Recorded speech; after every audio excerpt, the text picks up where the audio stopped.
धार चूला में अचानक भर भराकर पहाड़ गिर गया। लैंडस्लाइड के बाद यातायात पूरी तरह से प्रभावित है। उत्तराखंड में बारिश और भूस्खलन का कहर लगातार जारी है। पहाड़ टूटने का ये वीडियो पिथौरागढ़ के धारचूला का है, जहां अचानक पहाड़ का टुकड़ा भर भराकर सड़क पर आ गिरा। पहाड़ टूटने की सबसे भयावह तस्वीर को वहां मौजूद लोगों ने अपने कैमरे में कैद किया। गनीमत रही कि जब पहाड़ का बड़ा हिस्सा गिरा उस दौरान वहां से कोई गाड़ी नहीं गुजर रही थी, वरना बड़ा हादसा हो सकता था। ये वीडियो तवाघाट सोबला मार्ग का है।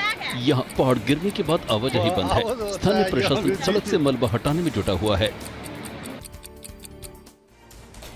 उत्तराखंड के टिहरी में एक कार के आगे अचानक से पहाड़ी से मलबा गिर गया। हादसे में कार सवार की जान बाल बाल बची। ये हैरान करने वाली तस्वीर उत्तराखंड के टिहरी की है। वीडियो में साफ तौर पर दिखाई दे रहा है कि कार सवार पहाड़ के नीचे पहुंचा ही था कि कार के बगल में चट्टान गिर गई। 2 सेकंड पहले ये गाड़ी नहीं रुकती तो पहाड़ का टुकड़ा कार पर गिर जाता। जिंदगी और मौत के बीच का फासला सिर्फ 2 सेकंड का ही था। अगर ये पहाड़ का टुकड़ा कार के ऊपर गिरता तो क्या होता? आप देख सकते हैं कि चट्टान गिरते ही कार के ड्राइवर ने फौरन ब्रेक लगाई और कार से बाहर निकल गया। पहाड़ से अचानक गिरे बोल्डर और मलबे की लाइव तस्वीरें आसपास लगे सीसीटीवी में रिकॉर्ड हो गई। बढ़ते आगे इंदौर में बारिश का कहर देखने को मिल रहा है। पॉश कॉलोनियों में भी पानी घुस गया है। तेज बहाव की वजह से कई कार बह गई और कई लोग परेशान हैं। सड़कों पर सैलाब की तस्वीर इंदौर की है। घंटे भर की बारिश के बाद इंदौर शहर में सैलाब आ गया। पानी के बहाव में सब कुछ बहता हुआ नजर आया। यहाँ तक कि गणेश उत्सव की तैयारी भी इस बारिश की भेंट चढ़ गई। वीडियो में आप बहते हुए साउंड बॉक्स को, बहते हुए गणेश प्रतिमा और बहते हुए पंडाल को देख सकते हैं। बारिश के कहर के बाद शहर में हर तरफ पानी ही पानी दिखाई दे रहा था। लोग अपने घरों में ही कैद होकर रह गए। कई लोगों के घरों में भी पानी घुस गया। प्रमुख सड़कों पर 2 फीट से ज्यादा पानी भरने से यातायात प्रभावित हुआ। गुजरात के हिम्मतनगर में तेज बारिश के बाद कई कारें डूब गई। कई घरों के आसपास पानी भरा हुआ है। देखिए आप।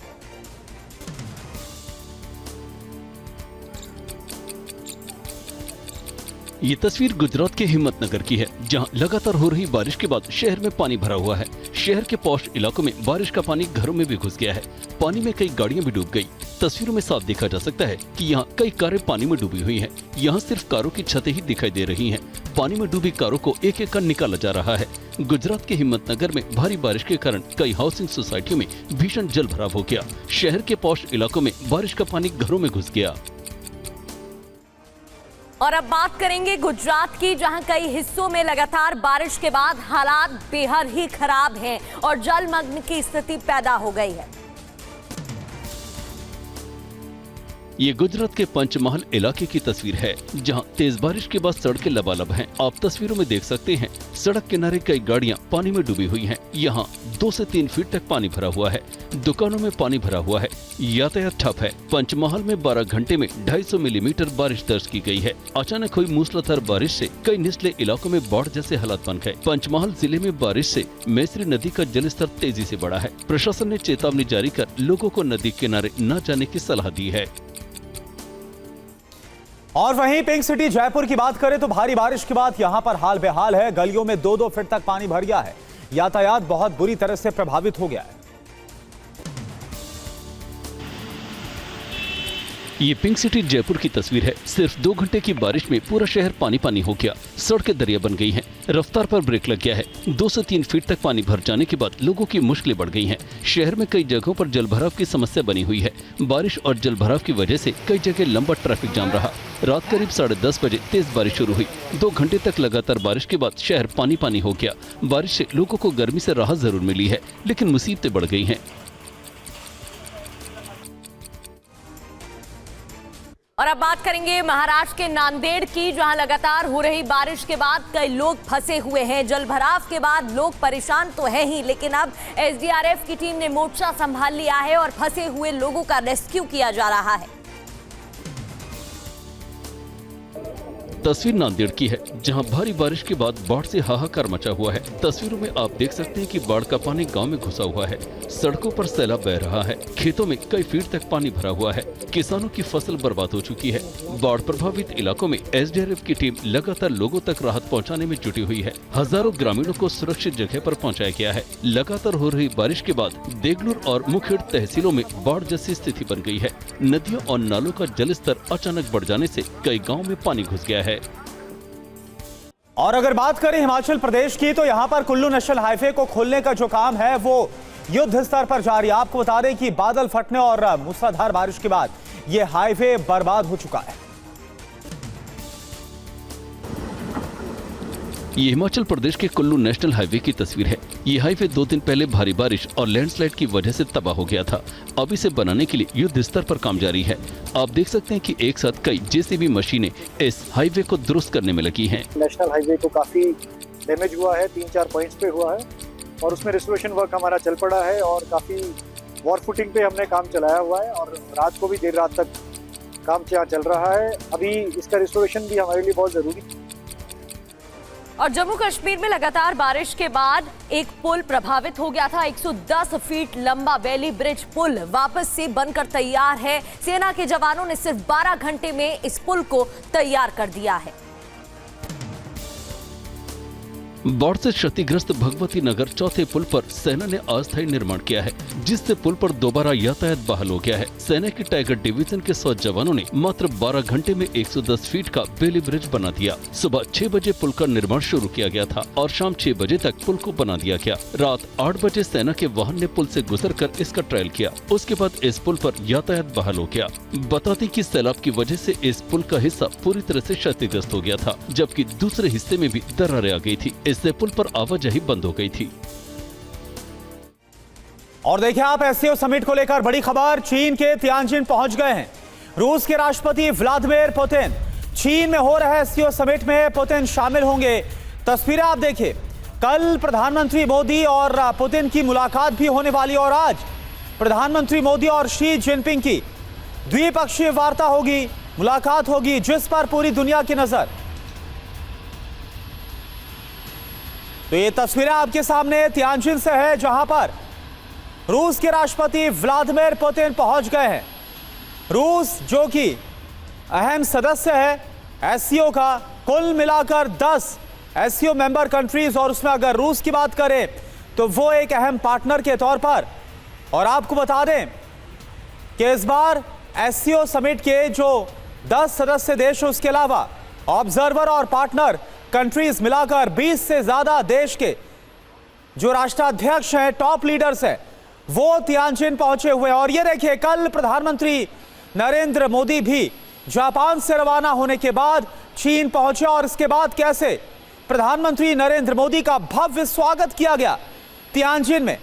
ये तस्वीरें आप देख पा रहे हैं, शानदार तरीके से प्रधानमंत्री का स्वागत और एक तरफ चीन पहुंचने पर व्लादिमीर पुतिन का स्वागत हुआ है।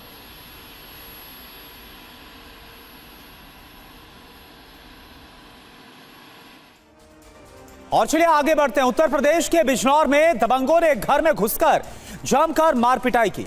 इस घटना में कई लोग घायल हुए हैं।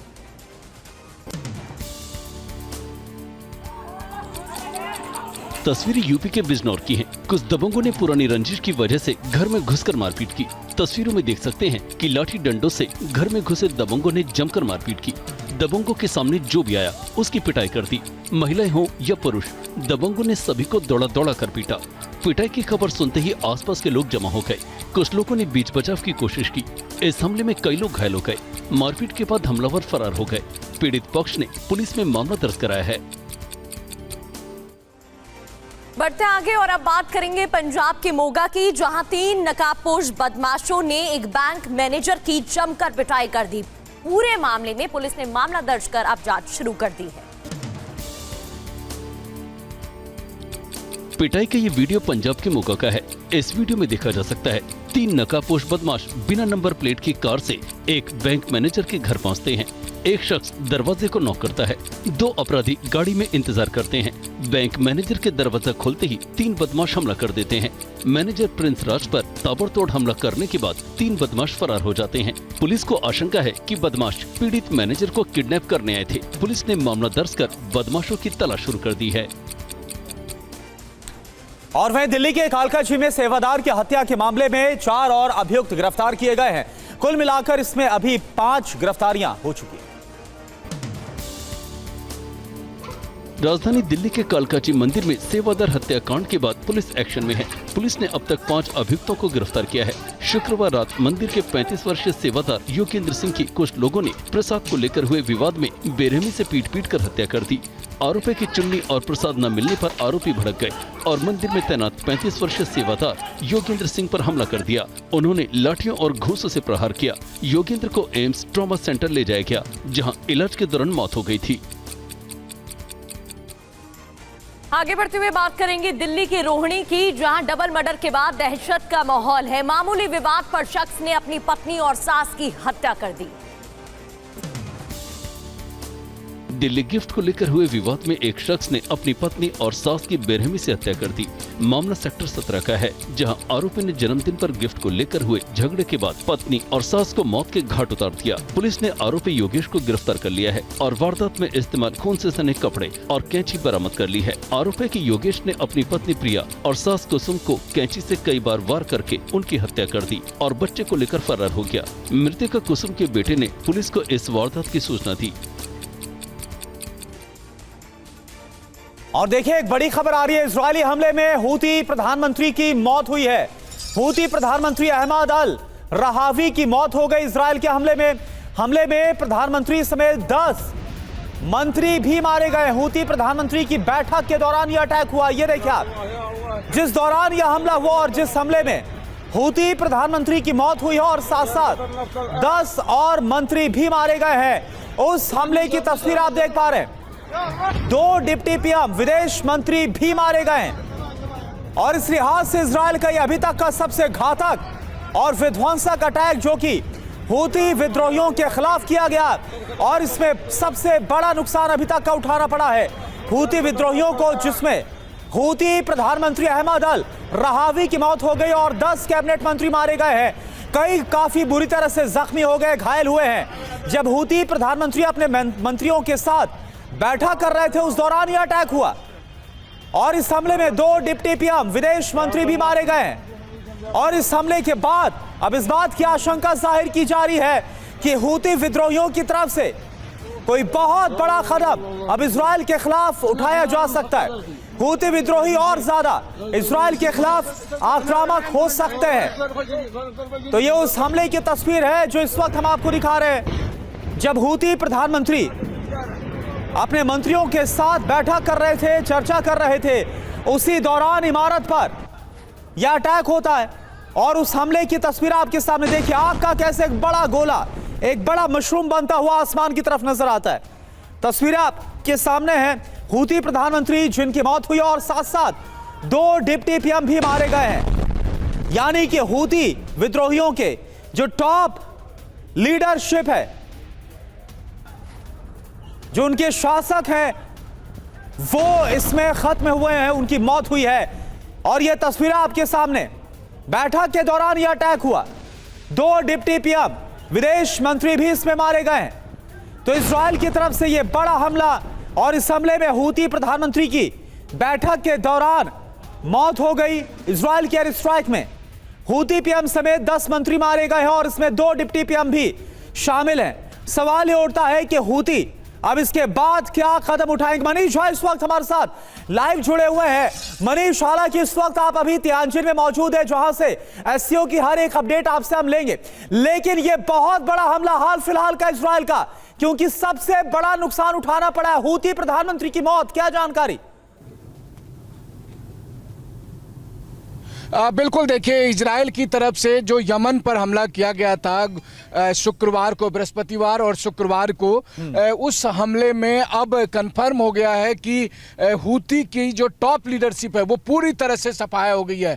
यानी हूती के प्रधानमंत्री, हूती के विदेश मंत्री, हूती के गृह मंत्री, हूती की तरफ से जो डिप्टी गृह मंत्री और इसके अलावा कई और सीनियर मंत्री, वो सब मारे जा चुके हैं। वहीं दूसरी तरफ हूती की तरफ से जो रक्षा मंत्री हैं वो अभी गंभीर रूप से घायल हैं। तो एक हफ्ते के भीतर इजराइल ने अपना बड़ा बदला लिया है। इजराइल के ऊपर हूती ने पिछले हफ्ते क्लस्टर बम से लगे हुए बैलिस्टिक मिसाइल से हमला किया था, जिसके जवाब में इजराइल की तरफ से इस हफ्ते में दो बार बड़ी बमबारी की गई है। और जो पिछली बमबारी 48 घंटे पहले की गई थी, उसमें अब जाकर बात कंफर्म हो रही है कि हूती की जो टॉप लीडरशिप है वो मारी गई है। यानी कि जो लीडरशिप के कहने पर इजराइल पर हमले हो रहे थे उसका पूरी तरह से सफाया कर दिया। तो आप देखिए कि जब ईरान से जंग शुरू हुई थी उस वक्त किस तरीके से ईरान की जो टॉप मिलिट्री लीडरशिप है उसको इजराइल ने सफाया कर दिया था। हिजबुल्लाह की तमाम जो टॉप लीडरशिप है उसको मार दिया गया था। उसी तरह से हमास की टॉप लीडरशिप को मार दिया गया। और फिर यमन के हूती विद्रोही जो लगातार बैलिस्टिक मिसाइल से इजराइल पर अटैक कर रहे थे, तो इजराइल ने उस टॉप लीडरशिप का ही सफाया कर दिया ताकि वो इजराइल पर हमला करने का दुस्साहस ना कर सके। और ये इजराइल ने कर दिखाया। 2000 किलोमीटर दूर से लगातार इजराइल और हूती के बीच में अक्टूबर 2023 के बाद से जंग चल रही थी और आखिरकार इजराइल को लगा कि अब समय आ गया है कि हूती की लीडरशिप को खत्म करना होगा, तभी यमन से इजराइल पर हमले रुकेंगे। और इस आईडीएफ की तरफ से बड़ी कार्रवाई की गई और जिसका परिणाम है कि अब खबर आ रही है कि यमन में कि हूती की जो टॉप लीडरशिप है वो खत्म हो जाए। देखिए, हम अपने दर्शकों को बता दें कि यमन की सरकार अलग है और हूती विद्रोहियों का जो संगठन है वो ठीक उसी तरह है जैसे लेबनान की सरकार अलग थी और हिजबुल्लाह की टॉप लीडरशिप अलग थी, उसी तरह यमन में चल रहा था। अब क्या पता, हो सकता है यमन की सरकार अंदर खाने इस बात से खुश हो रही होगी कि चलो हूतियों से जो है हूती विद्रोहियों से उनका छुटकारा मिला। लेकिन अभी फिलहाल यही है कि इजराइल के सामने जो सबसे बड़ी चुनौती साबित हो रही थी पिछले 2 साल से, हूती विद्रोहियों के संगठन में जितनी भी टॉप लीडरशिप थी उनको इजराइल ने मार गिराया है। और इसमें वहाँ के जो हूती संगठन है उसके प्रधानमंत्री, अब आप सोचिए कि सरकार के भीतर कैसे सरकार बनी हुई थी। यमन की सरकार अलग है, हूती की जो टॉप लीडरशिप थी उसने अपने टॉप लीडरशिप को प्रधानमंत्री, रक्षा मंत्री, वित्त मंत्री, विदेश मंत्री के तौर पर डेजिग्नेट कर रखा था। लेकिन आखिरकार इजरायली हमले में वो सारी टॉप लीडरशिप मारी गई है। अब इसका हूतियों ने कहा है कि हूती विद्रोहियों ने कहा है कि हम बदला लेंगे। जाहिर है कि हूती विद्रोही की तरफ से भी फिर मिसाइल अटैक होंगे, लेकिन इजराइल ने अपने आखिरी दुश्मन जो उस रूप में है प्रॉक्सी के तौर पर, उनका भी सफाया कर दिया है। अब इजराइल के लिए एकमात्र टारगेट ईरान है और मुझे लगता है कि यमन में बिल्कुल मनीष, लेकिन क्या है इसके बाद जो हूती विद्रोही है वो पूरी तरह से शांत हो जाएंगे, जैसा इजराइल की तरफ से कहा जा रहा था कि जो इसका पक्का इलाज है वो हमें करना हूती विद्रोहियों का। तो क्या यह हमला उसी तौर पर देखा जाए या फिर ईरान और हूती विद्रोही और ज्यादा बदले के तौर पर आक्रामक हो सकते हैं?